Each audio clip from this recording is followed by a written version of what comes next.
الله الرحمن الرحيم يعتذرون إليكم إذا رجعتم إليهم قل لا تعتذروا لن نؤمن لكم قد نبأنا الله من أخباركم وسيرى الله عملكم ورسوله ثم تردون إلى عالم الغيب والشهادة فينبئكم بما كنتم تعملون سيحلفون بالله لكم إذا انقلبتم إليهم لتوردوا عنهم فاردوا عنهم إنه رجس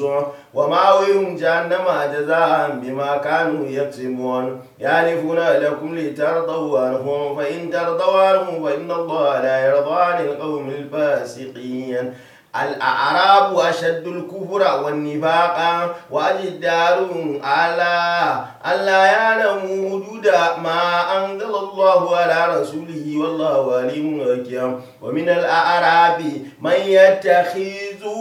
ما ينفقون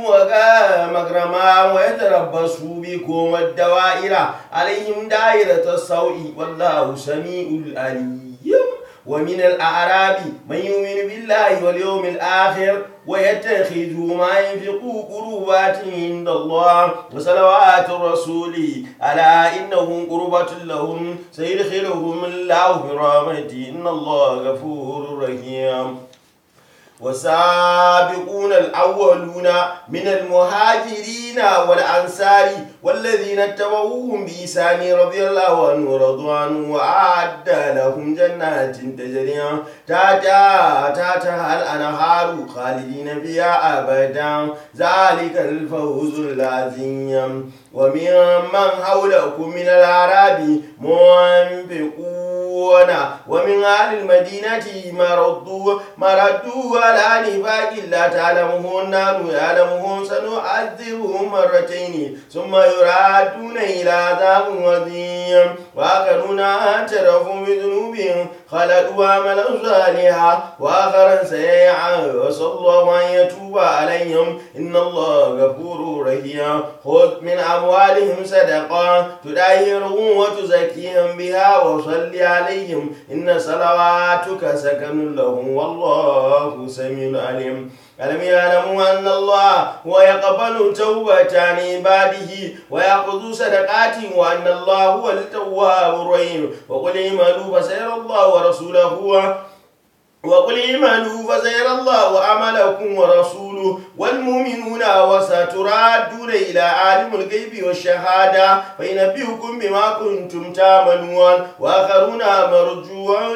مرجعون لأمر الله إما يعذبهم وإما يتوب عليهم والله عليم حكيم والذين اتخذوا مسجدا ضرارا وكفرا وتفريقا بين المؤمنين وإرسادا لمن حارب الله ورسوله من قبل ولا يحلفن إن أردنا إلا الحسنى والله يشهد إنهم لكاذبون لا تقم فيه أبدا لا مسجد أسس على التقوى من أول يوم أحق أن تقوم فيه وفيه رجال يحبون أن يتطهروا والله يحب المطهرين أفمن أسس بنيانه على تقوى من الله ورضوان خير أم من أسس بنيانه على شفا جروب هار فانهار به في النار جهنم والله لا يهدي القوم الظالمين لا يزال بنيانهم الذي بنوا ريبة في قلوبهم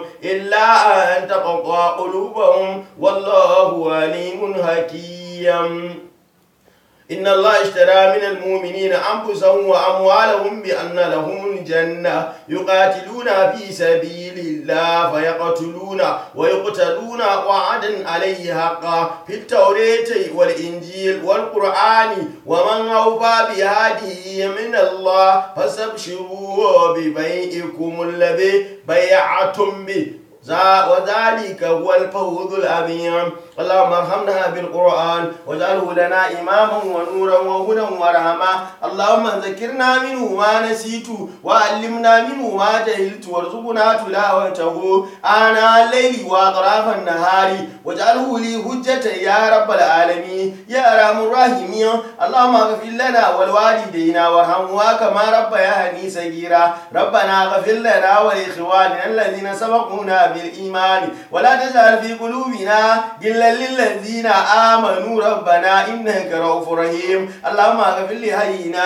وميتنا وكبيرنا وصغيرنا وذكرنا وأنثانا وحرنا وعبدنا وغائبنا وهادرنا وطائنا وآسينا بجاه اللهم صل على سيدنا محمد نور الأنوار وروح الأرواح وسر الأسرار عين الوجود ملك وعلى آله حقا قدر جلال العظيم اللهم صل على سيدنا محمد الفاتح ما أغلق والخاتم ما سبق ناصر الحق بالحق والهادي إلى صراطك المستقيم وعلى